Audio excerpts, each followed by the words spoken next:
However, did you know on average 21 home candle fires are reported each day?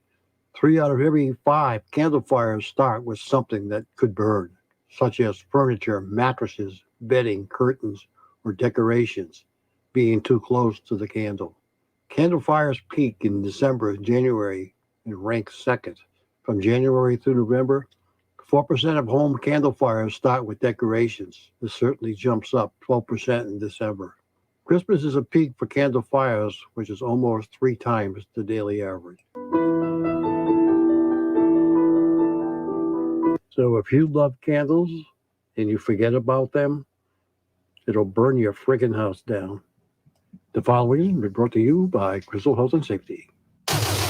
Your community radio. News and talk every morning. 80s all day. SNSN. I don't care what anybody says. That is the public service announcement of the year. Paul Lash talking about candles. And did you know? Did you see behind you? Oh, that's nice. It's warm over there, it's a isn't wonderful it? life. I thought it was getting warm in here. I feel a little bit like somebody breathing down my neck a little bit. Yeah. Anyway, Paul at the end of the PSA goes, make sure you blow out your candles, ... or it'll burn your frickin' house down. Got a point. That's Paul. Got a That's Paul point. for you. So we have a special guest in the studio, a secret guest that we have not had ever. You have never been in here. Not on the air. No, we've You've been here, but We've recorded spots for the building across the street, but I don't think I've ever been on the air live. Yeah. No. Only during baseball and softball season. So there we've been together, but not here. I don't. You've think. never been here in the studio. I don't think so. I tried. Right. I tried like hell to get you in here. Always have an excuse, you know. I just think that's just your personality. You know, you just kind of like want to lay low. Well, I'm pretty reserved, and I like to lay low. You do crack some good jokes, though. Every once in a while. So it's Kevin Merchant, now retired. From an organization that shall not be named. Oh, we can name them. Yeah, no, the Jewett City Savings Bank. How long were you president and CEO? I was president for a little over 14 years, but I was at the bank for over 40 years. Ooh. So it was the 40 years that was the kind of the milestone that I was looking to hit before I retired. I was at Dime Bank in Norwich for about 5.5 years before that, so I ended up with a 45-year banking career. Wow. But it was the 40-year mark here in Jewett City that I was trying to reach, and I was just very fortunate, very, very lucky. Got some great opportunities here in Jewett City, and it all worked out. And we ended up doing a lot of things, you know, in the last 14 years, especially. From what I can remember, to me, you pretty much built that bank. You made it. I feel, you made it what it. I mean, the way you managed your team and everything. I think that we became noticeable over the last 14, 15 years. I think that we built a culture that we had not had prior to that.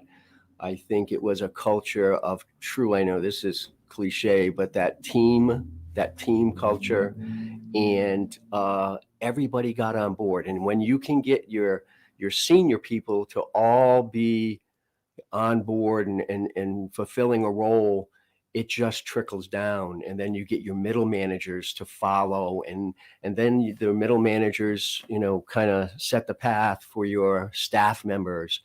And we just had that culture. And I think, you know, I've had a similar comment, you know, many times, especially from between, you know, here and more up north in the Killingly, Putnam area, where they didn't even know that Jewett City Savings existed until we started. We got more involved in the chamber.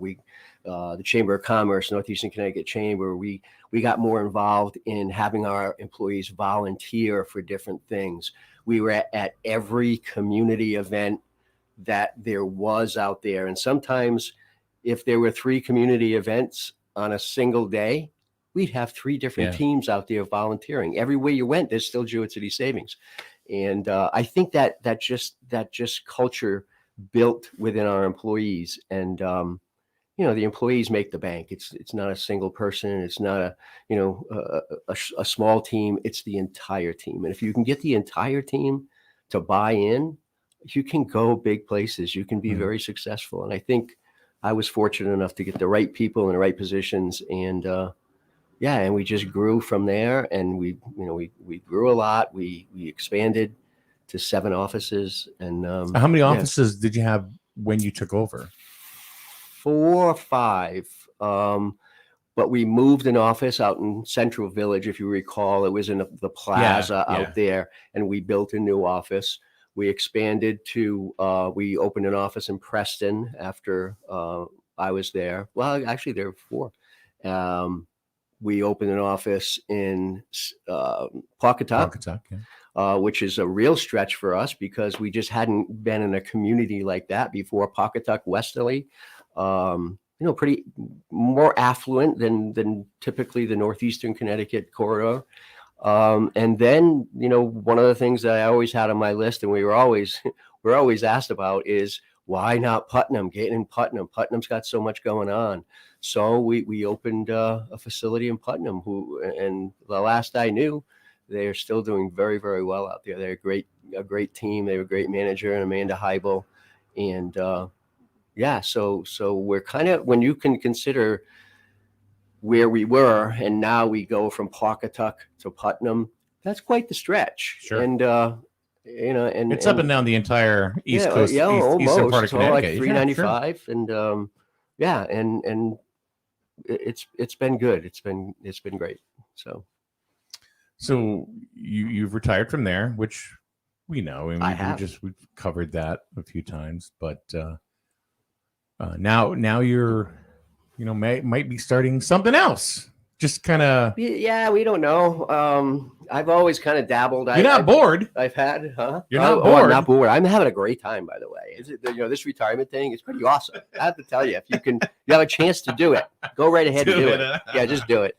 I'm dying here. And the thing, and the thing is, once you do, I think this is a thing for me, because I personally know of several bankers who have retired and basically have gone pretty much stir crazy because their job, their work, everything that in their life, their effort was put into their banking job. And it could happen with any industry, obviously, sure. but radio. It could happen radio, anything, pretty much anything. But I don't know why, it's because I was more affiliated with people across the banking environment.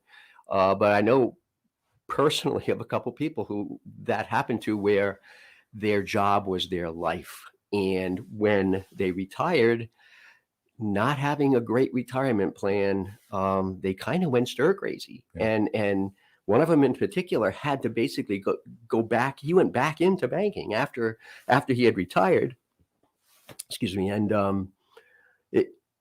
I'm not that guy. No, I'm not that guy. You're done. I just have a lot of other interests. I have done woodworking. I have a workshop and done woodworking for a long time. I play guitar, and I love to put more time into just having fun doing that. I have 4 grandchildren, go from 16 to age 4. All athletically inclined. So, I love following them, doing whatever they're doing. So I have a lot of other interests. I love, just things like working in the yard, staying busy. I just added a 10 by 10 foot addition to my shed in the back of the house, just to, expand, buy more stuff, or, store more stuff. But yeah, and now my wife Lori and I are talking about maybe expanding. We started last fall. I just had this little tiny brainstorm that we love walking into, like, I call them primitive stores, or any type of a gift store that you walk into where you can smell the wood. And it's a situation where a lot of times you walk in and you smell candles burning, or you can smell a scent, that incense or scents. Or some of them colonial gift shops or whatever. Yeah, There's there always you that go. There you go. potpourri Stuff or- like that. Yeah, you always Yeah. have that smell. It always makes you feel like, like home, almost like you want to go home and make a loaf of bread and just smell it all afternoon. That's We've the done quote that. of the We've year right probably there. done that. Yeah. Yeah. Go home and make a loaf of bread. Yeah, because it smells so good. But anyway, so we've always liked the burning candles or whatever, melting candles, and so last year we decided, hey, I wonder how hard it is to do that. What if we wanted to do it on our own and not necessarily sell them, but just to have them, give them to family and friends or whatever. So we did a little research and made a couple, and it's not a terribly big investment, but you have to buy wax, you have to buy scents, you have to, Sure. there's a science to it. And there is actually a company out there called Candle Science. And we started purchasing some supplies and things like that. And last fall and winter, started making some candles. So you've been doing it that long. I Yeah. thought it was just Yeah. something that you started not doing just- after no. you retired. No, we started last year. And the funny thing is that candles are always like more obvious and the scents are better during the fall and winter. You don't burn candles during the spring and summer. So we have a few scents that pertain, more flowery, cucumber melon or something in the spring or summertime. But it's really the fall and winter where people love to burn and smell candles, obviously because you're inside more too. Not to say that we haven't been inside a lot more in the last couple of years. But yeah, so we get into the candle, hobby, and it's been a blast. And we did a lot for Christmas. We've been giving a lot of candles, and we make the little tarts, the melts, and we've done a lot of those, and we've given everything away.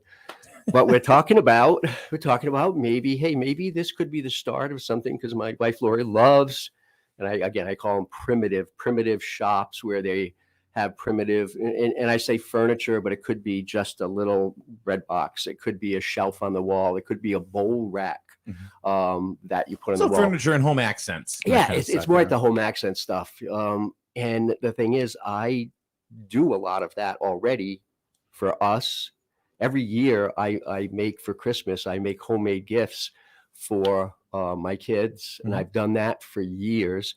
And they're all that old type of thing where you actually paint it or stain it and then you distress it. You make it look old. You can beat it with a chain. You can pound it Really? with a hammer. Oh yeah. You're supposed to Make it look that way. Yeah. Or a lot of times what I do. didn't know how they actually did that. Well, I don't know if I don't know if that's actually how they do it either, but that's how I do it. You go on YouTube, you can see these people doing it all the time. But it's funny because you almost rough it up to a point where you're so used to making everything precise. My dad was a finished carpenter, and everything for him was so precise. So that's how I grew up. But then all of a sudden you say, well, that doesn't look old. That looks like you just made it yesterday, because I did just make it yesterday. So, you use a plane and you plane things down so it's not even anymore. It's roughed up. And even when you paint or stain it, you rough up something to make it look worn, like a knob. A knob on a cabinet. Well, how many times over 100 years has somebody touched that knob and the paint has worn off? Right. So you sand that down and you put a little stain over it and stuff like that. But anyway, so there's tricks to it. there is, and had no idea. some work and some don't, but you learn over the course of the years. And so we're just toying with the idea of sometime maybe turning this hobby into a little bit of a business, whether it's on Etsy or whether we get a little storefront somewhere. What I don't want to do is make it another job. I've already had my job. I want to make it a fun thing, and still keep it somewhat of a hobby, because sometimes when your hobby becomes your job, you don't like it anymore. When I was a kid and I started DJing weddings and parties and stuff like that, I always said through the years that as soon as it became a job, I was done with it. Yeah. I was just going to be done with it. And after about 30 years, it was becoming a job. Yeah. Even Melissa says to me now, she goes, it's really good money. If you can get the gigs, why don't you do them? And I'm like, but if my heart's not in it, you're going to do a crappy job for people. And then it becomes a burden, and then it becomes Yeah. stressful. And certainly at the point of I am in my life, I'm not across the street anymore because I'm trying to relieve myself of Sure, some of that yeah. stress. So I want to do things that are fun. And if it got to the point where it was stressful and not fun, well, that's not going to work. I need to make it fun. So we're talking. We actually have a tentative name for the business already, which is kind of cool, but it's not registered yet. People will find out sooner or later. If it works out, they will. They will. It'll be Well, fun. there's a question on the board for you right now. It's, good morning. I'm working on mute, so I'm not getting the whole conversation about candles. And Joanne wants to know: Do you make candles and sell them? Yeah. You kind of answered that already, but Yeah. she's working on mute. So. That's okay. Not right now. Michael knows of our candles. Yes. And we have been just making them for family, friends, giving them out as gifts. And we have not started any type of sales yet, because once you start selling them, there is a lot of things, you can take cash and put in your pocket, but that's not what you're supposed to do. Right. Sure. And then you're under the, requirements to charge sales tax and remit sales tax to the state of Connecticut. So we have not started that business, and we don't want to get ourselves in trouble before. Got to register your name with the Secretary of the State. That's right. Yeah. So we're not selling yet, but it may be something that could be a real possibility. Yeah, she goes, I'm looking, because she owns a store. She says, I'm looking to buy candles to a wholesale to resell. No kidding. So it's funny because this company that we have affiliated ourselves with, and we're just a normal purchaser of wax and scents and supplies and things. It's called Candle Science, and it's online, candlescience.com. I think they're out of North Carolina. And when you look at reviews of different waxes and different scents, you can tell that I would say 80%, 75% of the people who write those reviews are sellers. Okay. They either own a shop and they make them, or they sell to a shop, like on a consignment basis or something like that. So I know exactly what she's talking about, but we haven't started that yet. So, and I can attest to the pine. What's the name? I can't remember the name, but it had pine needles in it. Yeah. We called it, and you can name things, anything you want. The scents that you buy already have names for them. I think we called that one, instead of Fraser fir, we called it Fraser pine. Yeah. And so the pine needles that you saw, they were actually small pine needles, almost look like spruce. Yeah. But what I do is go in my backyard, get a few sprigs of pine, and instead of putting the long, and it's white pine, so they're long needles, I basically, like you were cutting chives, I just cut them up, and there is a special time. A lot of when they call it candle science, they're not kidding, because there is science involved as far as, how warm or hot the wax has to be before you add a scent to it, then how cool it has to be before you pour it, and then once you pour it, you're supposed to get the wax up to approximately 185 degrees before you add your scent. Mm-hmm. And then you have to let it cool down to about 130, 135 before you pour. But you have to do this very synchronized, because you can't let it sit any longer. It'll harden. It'll start hardening, and it won't retain. It's all about how the wax and the heat retain the scent that you're adding, and it's basically a 10% ratio.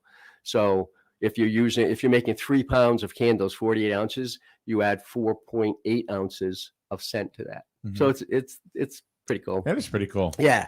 But when you add your toppings, and a lot of candles don't have toppings. This is like making a sundae. We put cinnamon, we put cloves, we put pine needles. We made a Christmas tree scent, and I also happen to have holly bushes in my yard.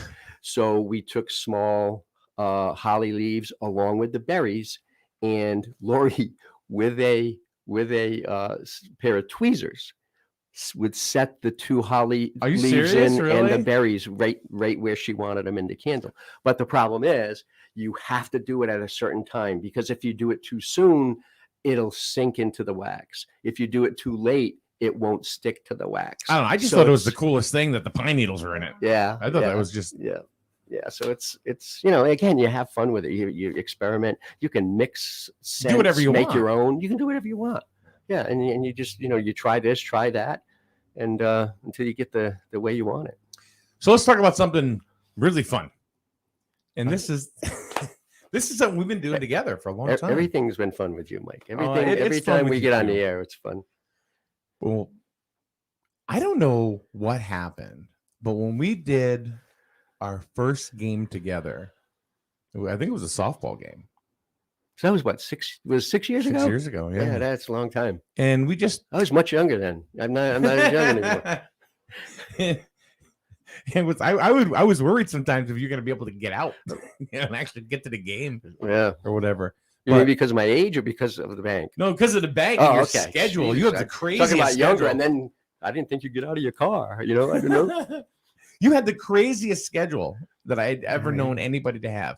You were so busy A between lot of running. going to the between working and chamber meetings and other Yeah. business meetings and commitments, and then showing up with your folder to do a broadcast.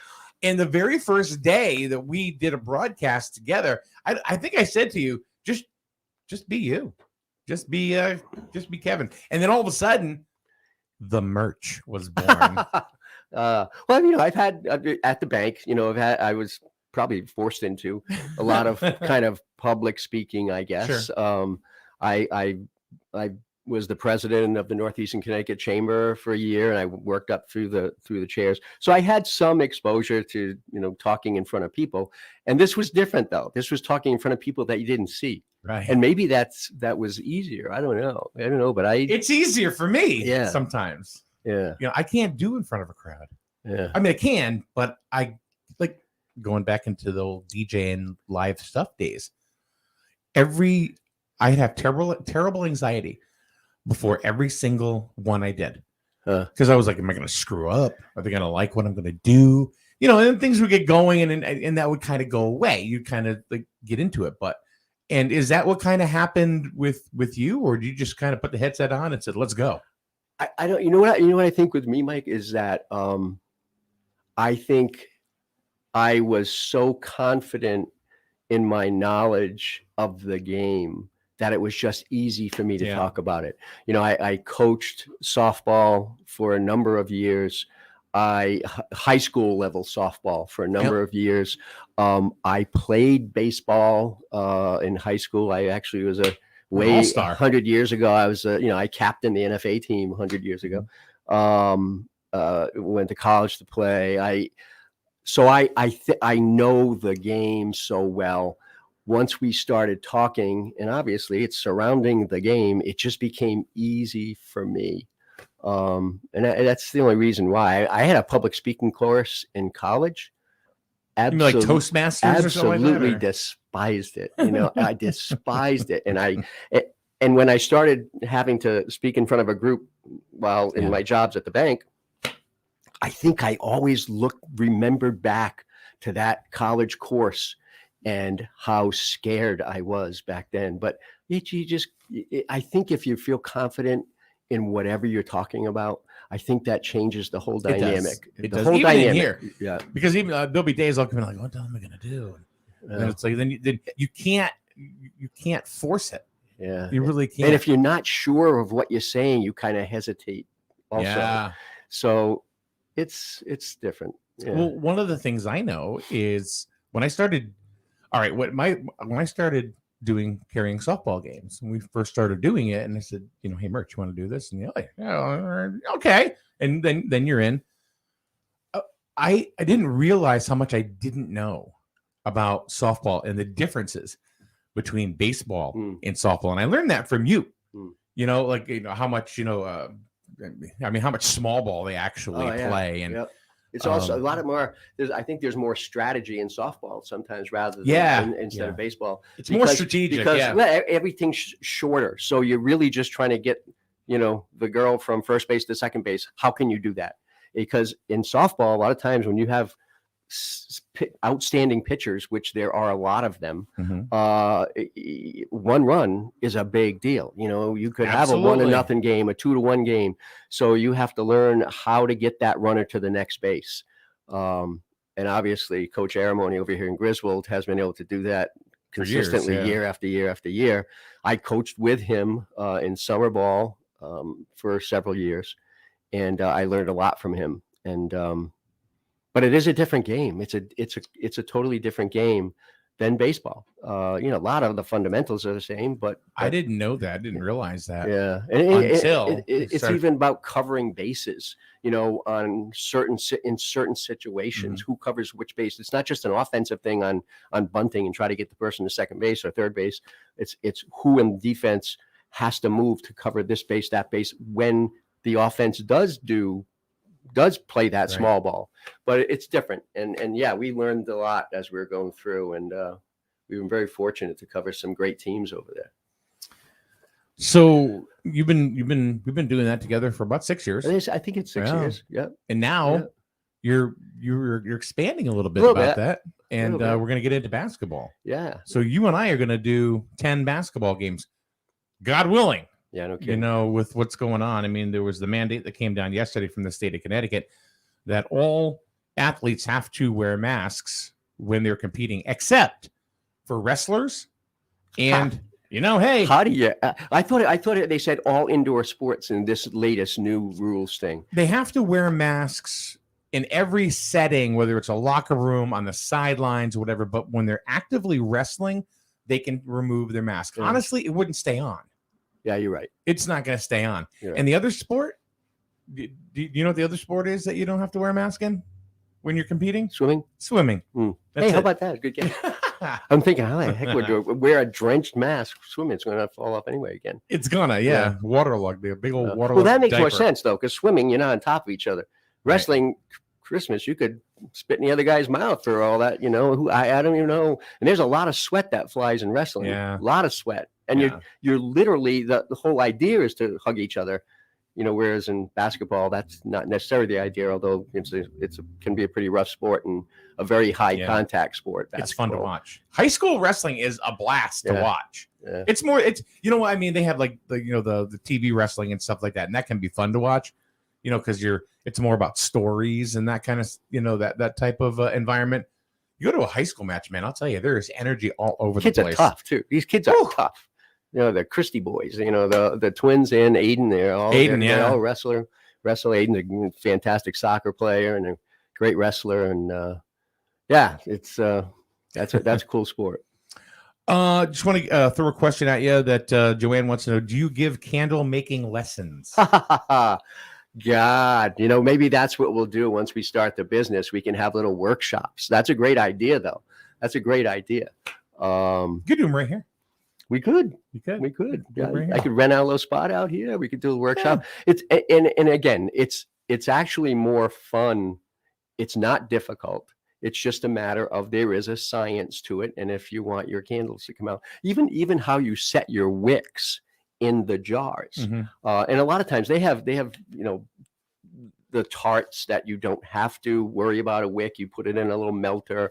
They even have the melters that you melt a candle rather than the tart, and then even if it has a wick, you don't have to light the wick. You just melt the candle. But have to keep that in mind, little candle making workshop. And again, it's a fun hobby. And once you have the finished product and you say, oh my God, and you burn it and you say, we made this. Can you smell that? I've taken it for granted. We made that. Just listening to you talk, and like the other day when we sat and had a little coffee over at Dean's or whatever, I listen to everything that you do that goes into making a candle. And I guess I've really I think about it like, oh, I could do this. And I'm like, well, no, I guess you don't really realize it until you hear somebody that does. Well, again, with the wick is a kind of another whole piece of it, in that, first of all, you want your wick to be in the middle of the candle. Right. And if it's off to the side, it's not going to burn evenly. And there are all different sizes of wicks depending on the diameter diameter of the top of the jar. The larger the diameter, the thicker the wick has to be, because what's supposed to happen, see, Jesus, I didn't even realize I knew this much. It's supposed to happen, I think, within an hour's time, you want the entire top of the candle to be melted. So okay, all right. the thickness of the wick has to reach the entire top.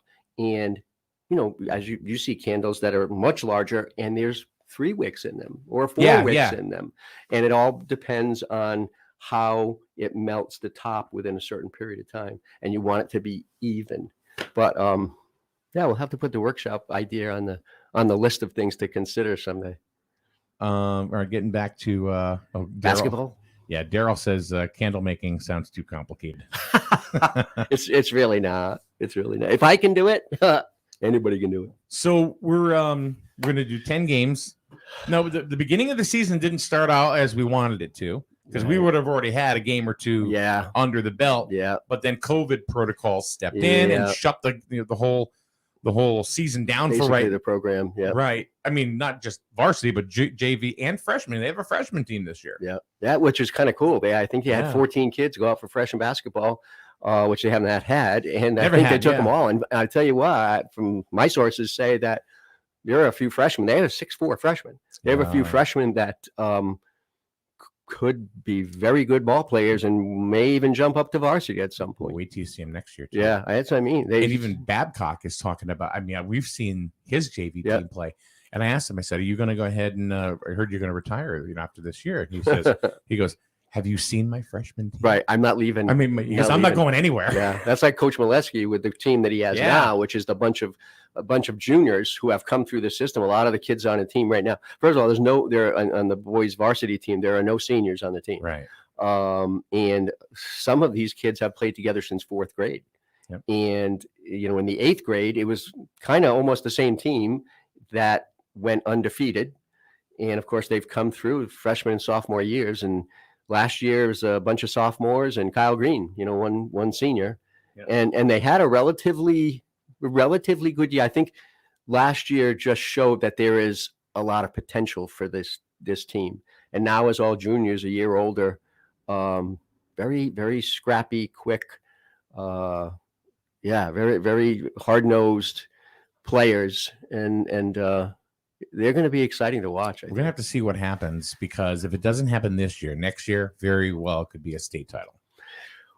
Yeah, I don't know if I'd go out to say that. Yeah, I don't know. I think the thing that they could use is that big guy in the middle. Although I understand that Jeff Suvenance, who has always been a reserve guard. He's been a reserve guard. Between his height and leaping ability, continually progressing. I think Jeff is the 5 guy now. I think he's in the middle. And I know in the first scrimmage that they had against Old Saybrook, I understand he blocked 5 or 7 shots. And he's lanky. Well, and he can dunk the ball.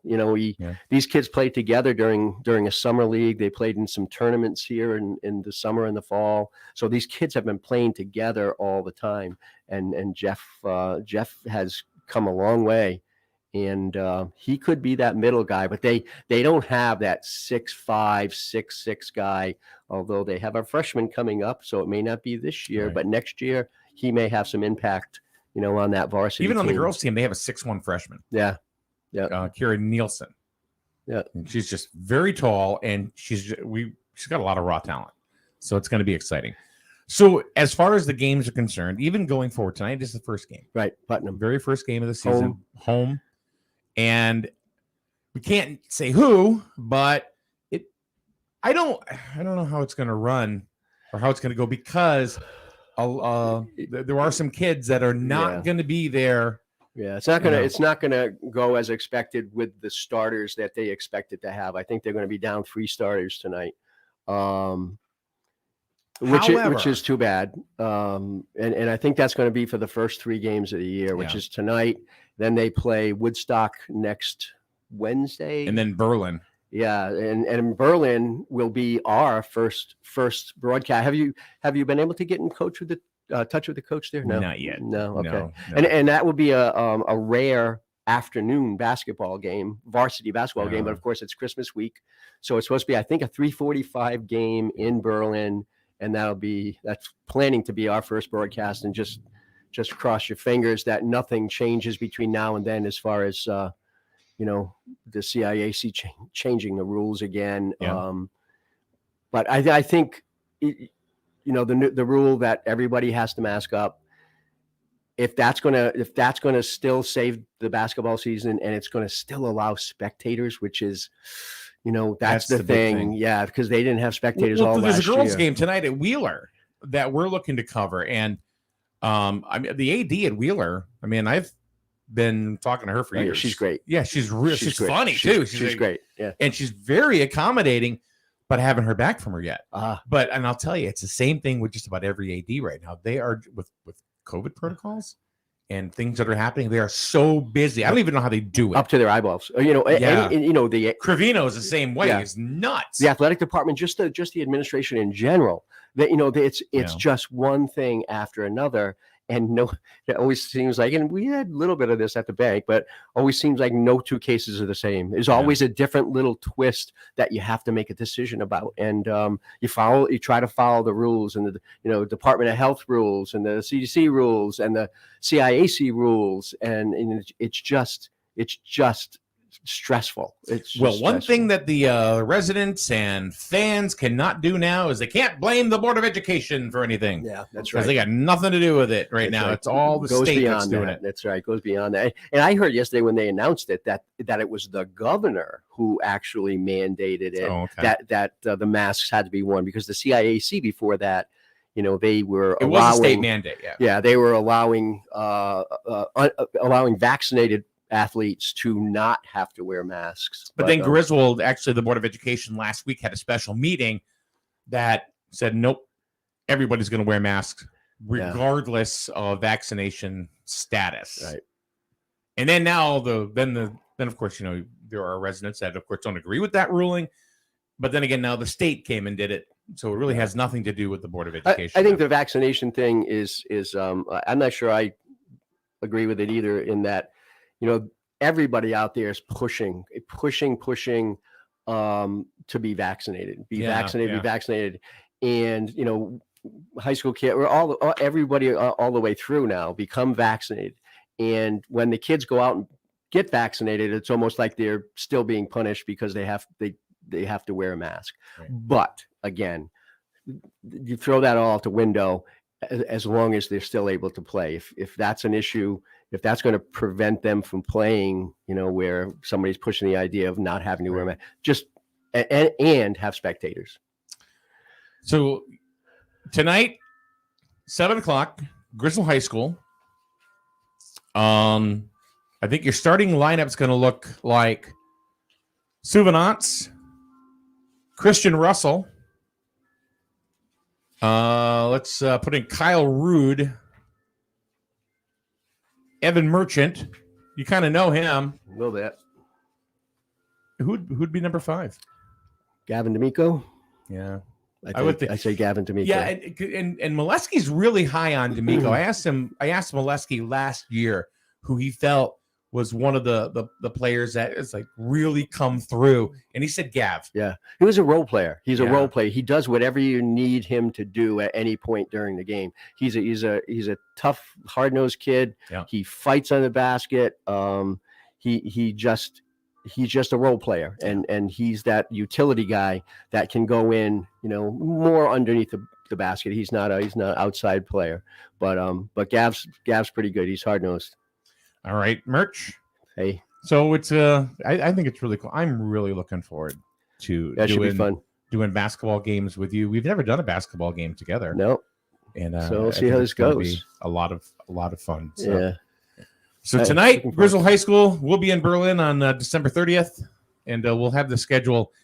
And just keep crossing your fingers, say prayers, to make sure that these games, because as much as we want to watch them, and as much as you and I are fans, and for different reasons too. I mean, you're a fan because your grandson who is Merch, and I told him you're the Merch, so there's a difference. Yeah, as soon as he tells me, everybody calls him Merch now. So Plus, you're a fan of sports. I'm a fan of the Wolverines, so I think it gives it a nice contrast and everything, because I think we're both fans differently. Yeah, and I'm excited, looking forward to doing basketball with you. Yeah, it should be a lot of fun. All right, Kevin, thank you for stopping by. Hey, it was my pleasure, Mike. All right.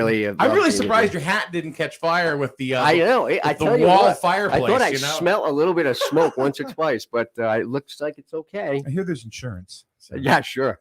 I bet. All right, we'll be back tomorrow morning with Paul and Chris Goodenough. See you tomorrow. When you take your car in for an oil change, a good mechanic will also take care of other routine maintenance to make sure your car runs safely and efficiently. Protecting your health isn't much different. When you get a COVID-19 vaccine, it's important